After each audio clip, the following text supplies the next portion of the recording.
Alright, so let's go back to the 50s. As usual, I've done some research and I looked at many pictures from the 50s and many actresses and just women. I found some certain points of the makeup that they wore. I'm gonna show you now my viewpoint on what I found, and I'm gonna show you also two makeups in one. One will be daytime makeup and the other one will be evening type of a makeup. It was time after the war when women wanted to be as feminine as possible, to get a husband and to become a housewife. The actresses like Jane Mansfield, Marilyn Monroe, Liz Taylor, all those beautiful women from the 50s. So the 50s have a very certain look, I think. They used pretty thick foundation. Now I'm applying my Revlon Color Stay.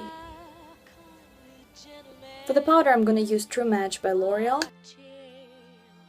Some of the actresses used some kind of a contouring. They applied some brownish red color underneath their cheekbones, like a triangle shape like this.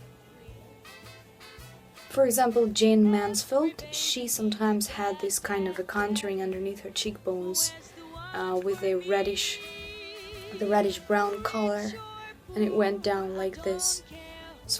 Also Marilyn Monroe, in many movies she had that kind of contouring as well, like this. The brows were not thin, they were arched, they were accentuated very much. So I'm gonna take a brown eyeshadow, I'm gonna lift this pick up right here and then down here.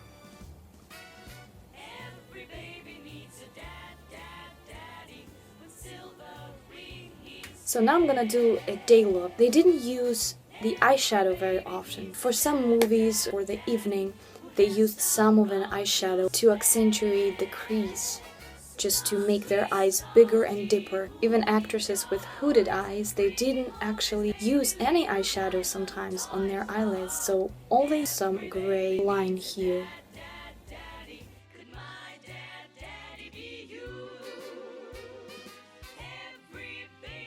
Just to help my lashes. Lips and lashes were the key points of that makeup. Like this. So I'm not gonna draw any flake. Now I'm gonna apply some mascara. It's Rimmel Scandaleyes Retro Glam.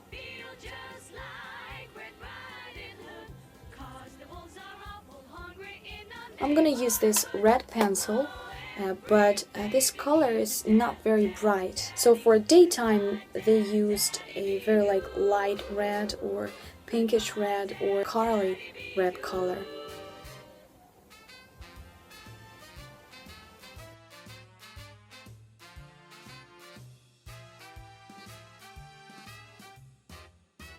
I'm gonna add a little bit of that red.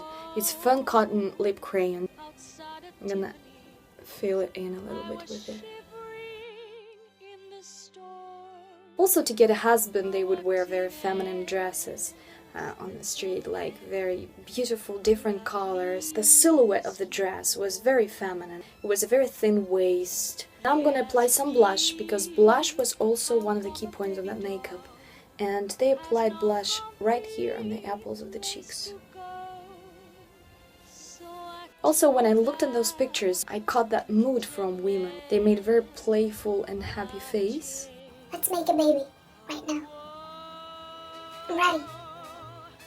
Remember Pin-Up Girls? I think it's very cute. Okay, so this is the end for part 1. This is kind of a daytime look for the 50s. So I'm gonna do some pictures and I'm gonna come back and do the evening look. Okay, so I'm gonna go to my second look. First I'm gonna use false lashes, 2 half sets, and create a very dreamy eye.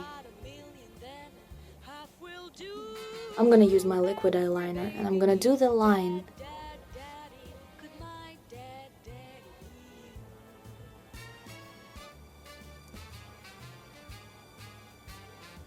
When they used the eyeshadow, it was matte and it was neutral colors. Elizabeth Taylor used a little grayish colors, and Jane Mansfield sometimes used some warm brown colors, so that's what I'm going to use now.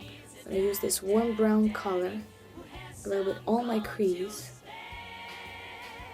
just to show that I have eyelids. And I'm going to lift it up in the same direction as my flick.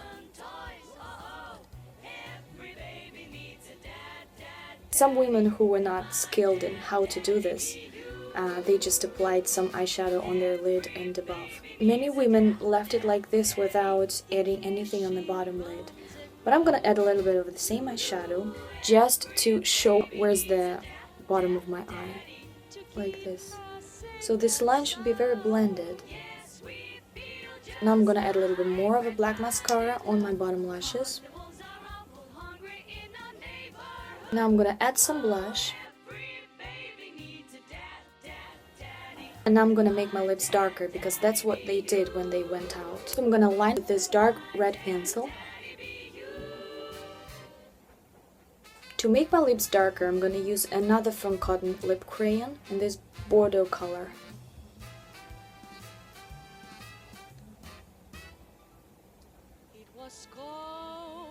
Also, they would use some Vaseline in the middle of their lip instead of a clear gloss. But sometimes they use that trick. They used white eyeshadow in the middle.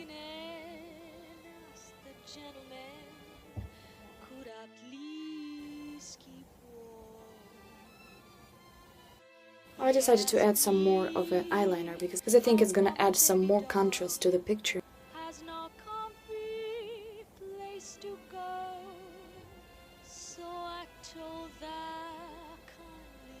Their hair used to be curly and they used to be pretty short. They made these waves themselves. They used rollers, they used hot rollers, or sometimes they did permanent curls in a hairdresser. They tried to make this wave kind of same direction. Also, there's one very interesting thing about Marilyn Monroe hair, maybe some more actresses. Marilyn Monroe had her curls naturally, so when she went to the salon, they bleached her hair with a bleaching powder. And what they did, they used electrolysis on her hair. In simple words, they used some electricity on the hair to make them drier. If our hair is healthy, then it shines and its surface is very smooth and it reflects light and it becomes very heavy. And that's what we try to achieve. In those days, they had to shape their curls every day. It's called electrolysis. I couldn't find this information anywhere, like about how they did this. The cuticles of your hair opens up a little bit, so your hair becomes a little bit dry, and then your hair becomes light and very matte. When something dries your hair, when you lift them up, it doesn't go down very fast because its surface is not smooth, just to hold their curls in place. I wanted to say thank you so much that you watch my videos and you visit my channel. I will see you in my next video and have a nice day.